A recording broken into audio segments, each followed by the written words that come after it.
Good morning, gang. Happy Friday morning. All right, you knew I was going after this one, and I figured some of you guys might want to know what I thought about it. Yeah, I sat through an hour and 20 minutes of a incomprehensible rant that's called Joe Biden's State of the Union address. Now, if you're watching this morning and not sporting a massive hangover, you're doing good. Because God knows if you played the drinking game that was going around yesterday, every time Biden lies, you have to take a drink. You got freaking smashed. That's it. Okay. 80 minutes of delusion is about the only thing I could say this was. I'm going to go over what it was.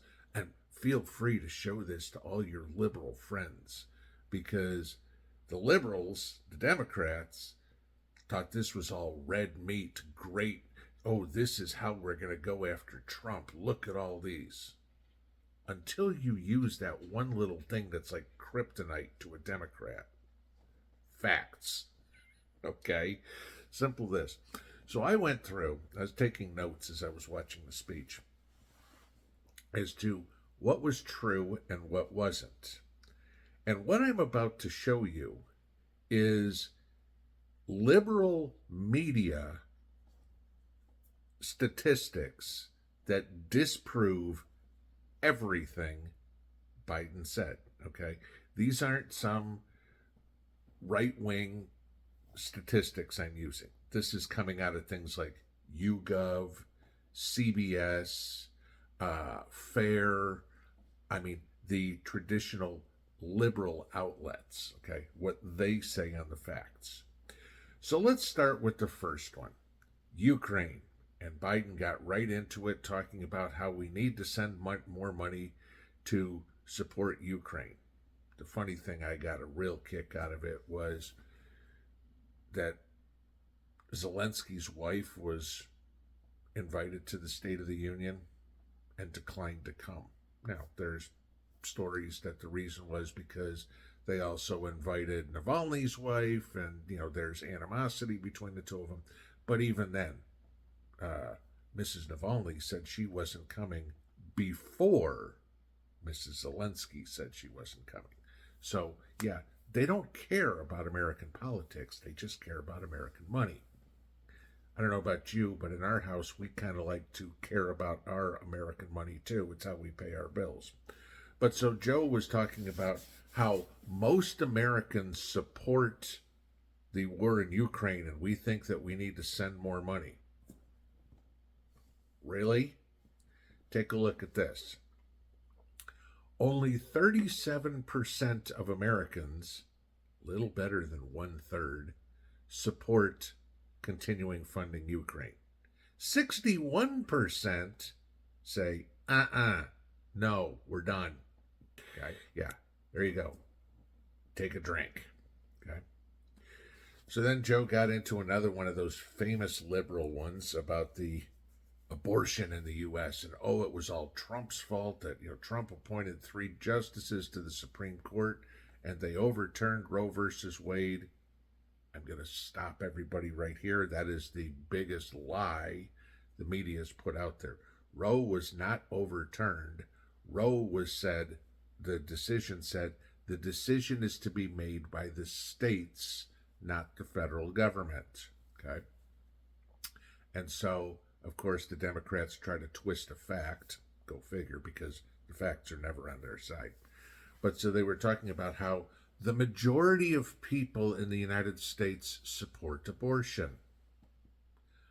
But then we look at this. This map shows the states that have banned or restricted abortion. There are 20 of them. And the states that allow abortion, there are 19 of them. So right now, the majority of states that have made a decision have banned or restricted abortion.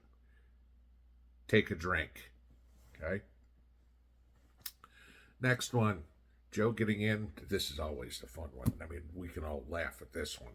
The American economy is stronger than ever.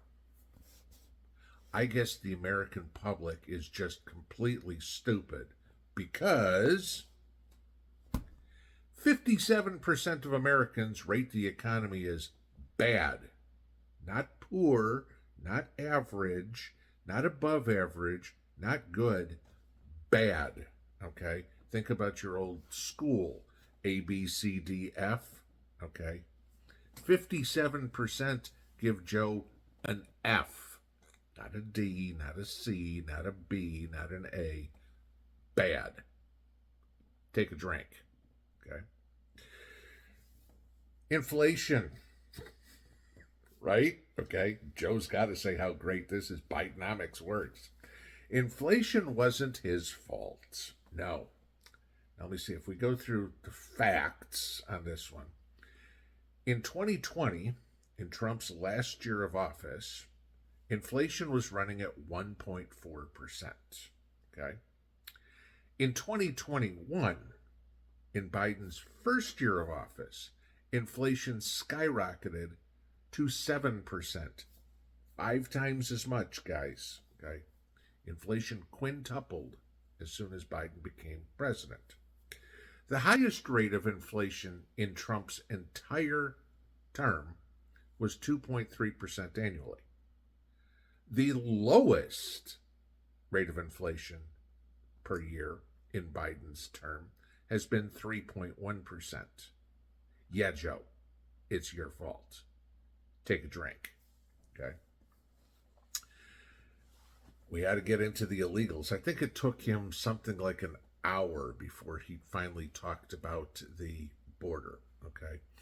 And then he even mispronounced Laken Riley's name and called her Lincoln Riley, which tells you how out of touch this moron is. Okay?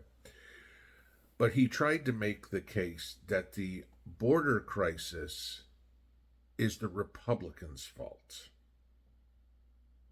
Yeah. Okay. So again, we go into statistics on this.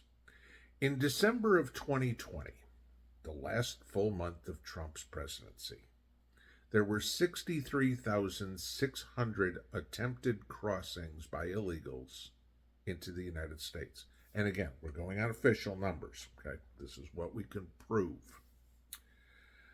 By the end of 2021, that number had tripled, more than tripled, to nearly 200,000 coming in a month.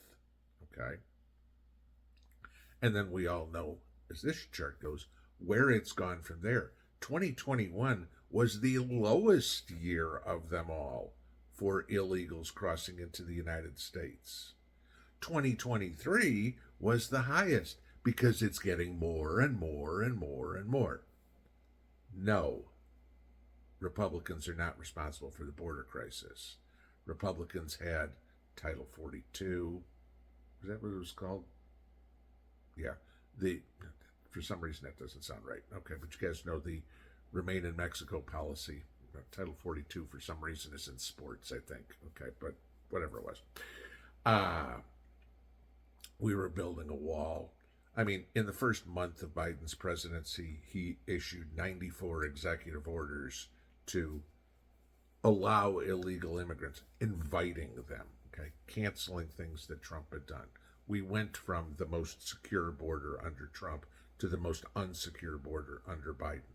No, it's not Republicans' fault. It's Joe's. Take a drink. Okay. Next one. Consumer confidence is soaring. Right? Okay. You're real happy with going to the store and how far your paycheck goes, right? Actually, Joe, it is significantly lower than any time in Trump's presidency. And right now, consumer confidence is actually down from the first 2 years of your own presidency. Consumer confidence is cratering. Take a drink. Okay? Joe got into talking about how they're helping us on prescription drugs. And Joe said that he capped the cost of insulin. Nope. Hate to tell you that. Trump did that, and now Biden's taking credit for doing it after cutting an executive order, cutting what Trump did, stopping it, and then re-implementing the exact same policy. No, you don't get credit for that. It's kind of like you don't get credit for the inflation rate coming down after you were the one that drove it up. Okay? Take a drink. Okay? Final one here. Let's talk about the war in Israel, the war in Gaza. Genocide Joe, can't forget him. We had to do something to placate, make sure we get the Muslim vote, because after all, Michigan had 100,000 people that voted uncommitted in the election. Joe claimed that no boots will be used on the ground to build a port in Gaza so we can bring aid in. How long do you think it takes to build a port? Okay, first off, you're talking years. It's not like somebody's putting a pier out there with a bunch of 2x6s, okay? You're trying to dock cargo ships. So to build a port, we're going to build a port in Gaza, okay? No, that project would require thousands of U.S. troops, either on the ground or close to shore. Take a drink. Okay. Like I said, if you played the Biden lies drinking game, you're hammered. So you look at this and go, okay, red meat for the Democrats, lies for everybody else. I mean, think of MSNBC, Rachel Maddow the other day saying, we absolutely refuse to talk about Donald Trump's speech after trouncing Nikki Haley on Super Tuesday the other night, okay? Because, it's irresponsible for us to broadcast something that's full of lies. Yet they had no problem broadcasting the State of the Union, right? Okay. Which, there's your proof that it was full of lies, using Democrat data to prove the lies. So then you get into this, divide and conquer, as I said in the title, right? That's Joe's whole idea, divide and conquer. We're going to divide the country. He promised in 2020 that he was going to bring the country together. If you watch the speech, I mean, that was a campaign speech full of vitriol, blaming Republicans for everything that the Democrats have done. Typical playbook for the Democrats, projectionism. So I want you to look at this, and I want to ask a question, because obviously we're past the point of no return, okay? There is no bringing this country back together. Forget it, okay? Democrats have dug in their heels. They're going to believe in this fantasy utopia full of lies. Conservatives, on the other hand, are going, this is reality. That's what we want to live in. I don't give a flying F about your feelings. I want to deal in reality. Okay. Now, most of you guys have probably heard of Texit, right? And all the commentary on Texas going to secede. Texas wants nothing to do with the liberal policies that have been put in place by the government, by the deep state, by the New World Order, by the swamp, okay? By the rhinos, by the Democrats, by the liberals, by the socialists, okay? Which is still 2/3 of our government at this point. Would it surprise you that Texas is not the state where the most people want to secede? No. Actually, Alaska trounces Texas. 36% of Alaskans want to secede. Okay. That might be a little dangerous because Russia would be all over it. But Alaskans are going, you're crushing us. We have the mineral wealth, gold, silver, that sort of stuff. We have oil, and this administration wants to take all that away from us. Does not want to not only this administration, the DNC, the party, the globalists, okay? They're like, F that. We want to be our own country. We're going to continue pumping oil. To hell with what these morons think about electric vehicles. Electric vehicles don't work too well in Alaska. Just saying. Okay, you know, when a 55-degree day in July is a heat wave. Yeah, okay, just give me that. But Texas is number 2 at 31%. What may surprise you is that California is the number 3 state, just behind Texas. 29% of Californians want to secede. Go ahead. We don't want you. You're useless. Oh, but we're the 8th largest economy in the world. You're also the number 1 welfare recipient in the country. Tax dollars from every other state have to go to keep California afloat. Good luck. Want to guess who's number 4? New York. I'm going to bet that that's primarily New York City. Because New York, the people in New York City, of course, think we could be a self-sufficient nation. Food grows real well in concrete, doesn't it? Okay. If you look at this chart, okay, and this will show you what pretty much every state, what the population, how much of the population wants to break up the United States, balkanization, which we've talked about numerous times on this channel. Okay. You know me, I'm all for it. I'm just like, forget it, this country's done. It's time to break up into 4 or 5 different countries. If you look at the strongest points, the southeast, okay, Oklahoma 28%, Arkansas and Louisiana 23, Georgia 25, Florida 24, Alabama 22, Tennessee 21, Mississippi 19. Yeah, on average, you have more than 1 in 5 people think we need to break up. Go out to the West Coast. Let the California, let the liberals have their own state. 24% of Washington, 29% of the aforementioned California, even 17% of the drug addicts in Portland want to secede. Goodbye. Go. We don't need you. We don't want you. You're useless to us. Okay? And yes, I understand. That is a nice sliver of the coastline, because once you get inland in Washington, Oregon, California, all of a sudden then you have intelligent people. Okay. The funny part is, where you get some of the lowest is in highly uber liberal New England. Okay. Connecticut is the lowest of all. Less than 1 in 10, 9% of Connecticut residents want to secede. But even then, you look, Massachusetts, 14, New Hampshire, 15, even Maine, 19. You think Maine might be a little higher. You got a lot of independent thinkers there. Okay.